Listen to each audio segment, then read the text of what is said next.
All right, it's time to shed those masks. Take the mask down, drop it. Drop at them where they're at. The courage to be real. You see, there's a strange phenomenon happening in modern society. Everybody wants to be seen, but very few people want to be known. Now, just think about that.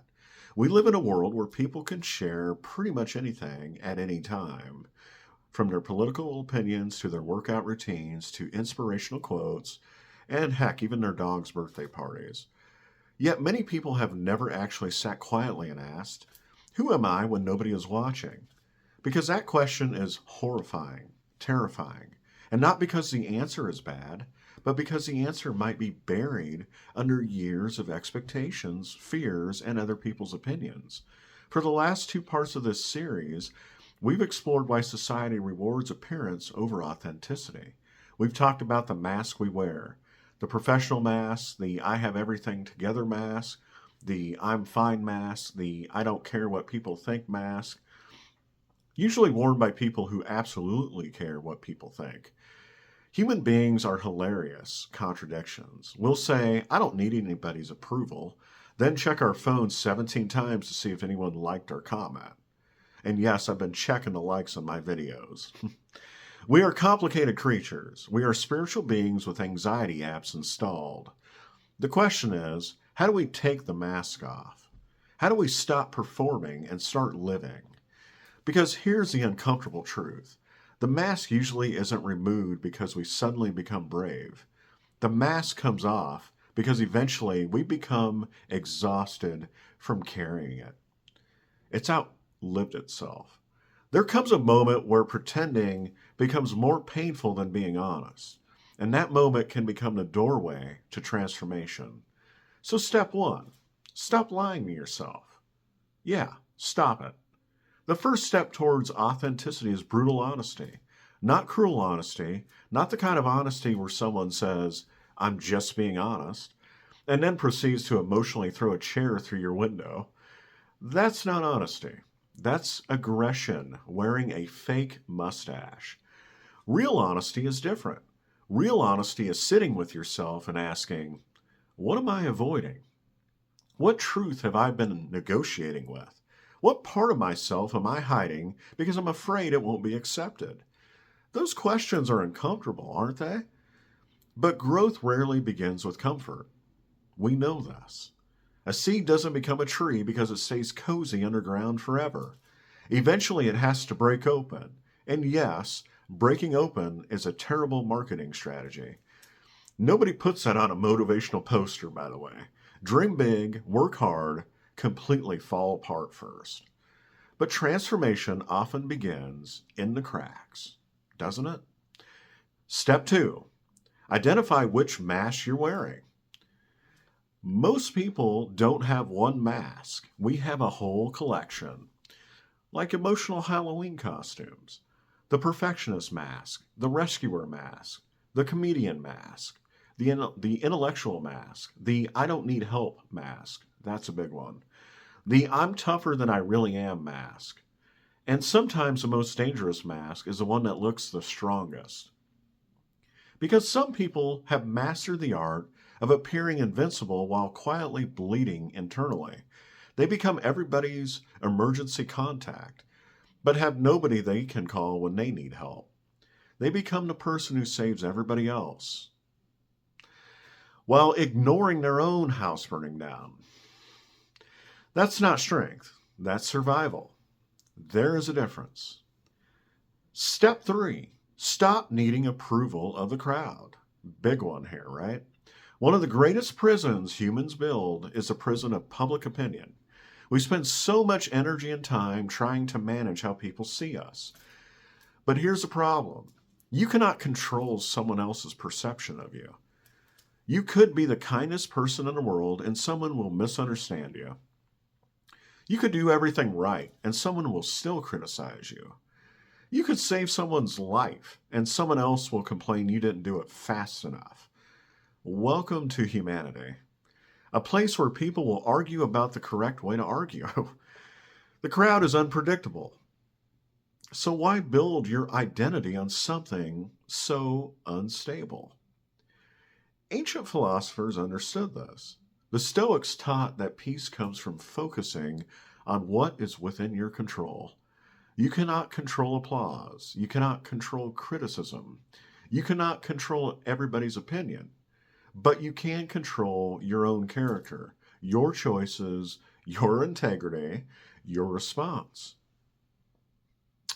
Step 4, reconnect with your values.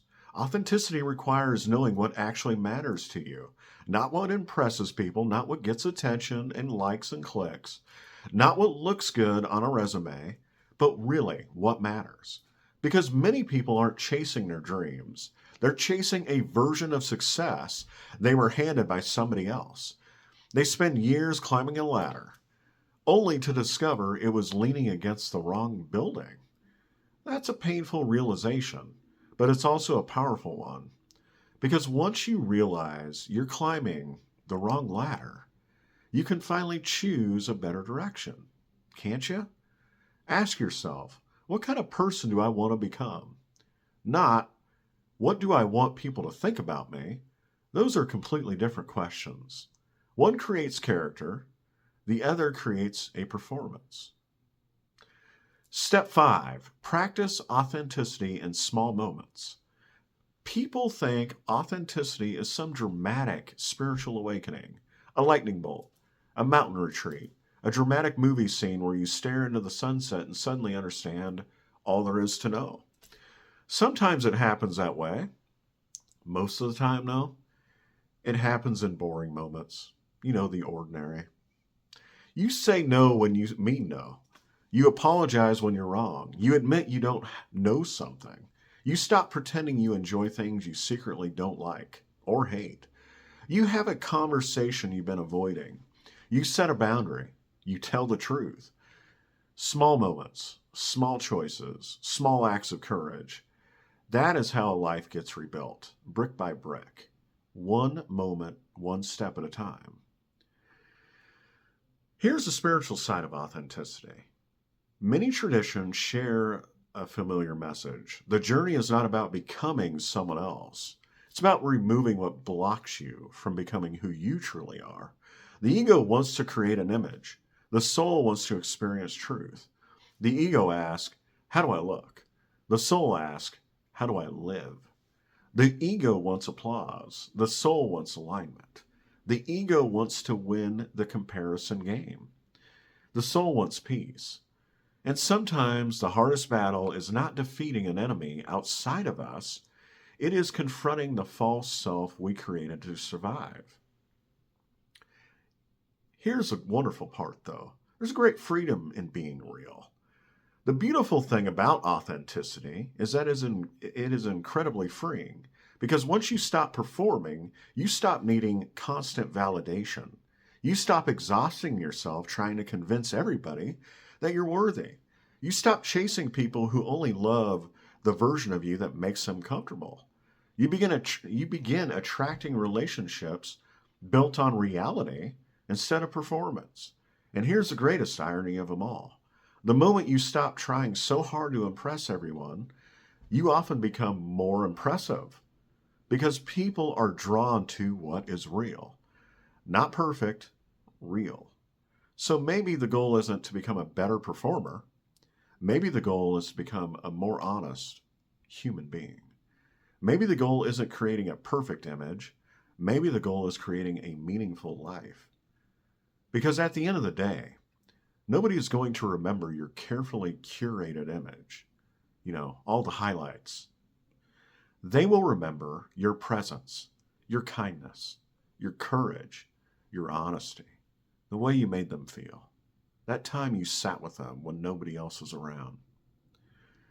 At Sacred Fox Consulting, I believe rebuilding the human spirit begins with a simple but challenging question.